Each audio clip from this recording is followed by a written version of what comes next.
Hello friends, welcome to my channel. আজকে আবার চলে এসেছি আপনাদের সাথে নতুন ভিডিও নিয়ে। তো বন্ধুরা, আজকে আমি ধোসার ব্যাটার বানাবো। ধোসার ব্যাটার বানানোর জন্য এখানে ডাল, চা আর ব্রাউন সুগার নিয়ে নিয়েছি, তুর ডাল, চানার ডাল আর ব্রাউন রাইস। তো চলুন বন্ধুরা, আমি এই চালটাকে একটু ভালো করে ধুইয়ে 5-6 ঘন্টার জন্য ভিজিয়ে দিব।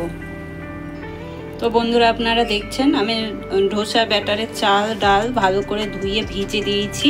এটাকে আমি 5-6 ঘন্টার জন্য ভিজে রেখে দেব।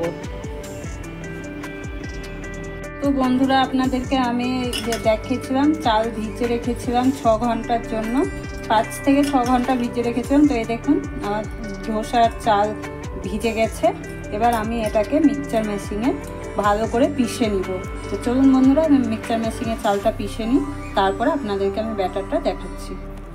তো বন্ধুরা দেখুন, এখানে আমার ধোসা ব্যাটারটা পিষা হয়ে গেছে। এবার এটাকে আমি ফুল নাইটের জন্য বাইরে এইভাবে ভালো করে ঢেকে ছেড়ে দেব। তারপরে আমি সকালে এটা ধোসা, ইডলি, উত্তপম আপনার এই ব্যাটারে সব কিছুই হবে।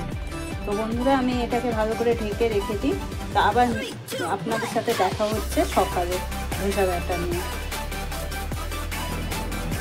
তো বন্ধুরা দেখুন, এখানে আমার ধোসার ব্যাটারটা কমপ্লিট। ওভারনাইট রাখার, বাইরে রাখার জন্য ধোসা ব্যাটারটা কত সুন্দর ফুলে গেছে, একবারে দোকানের মতো।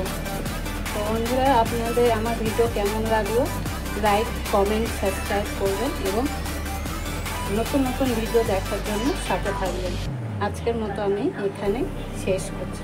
থ্যাংক ইউ বন্ধুরা।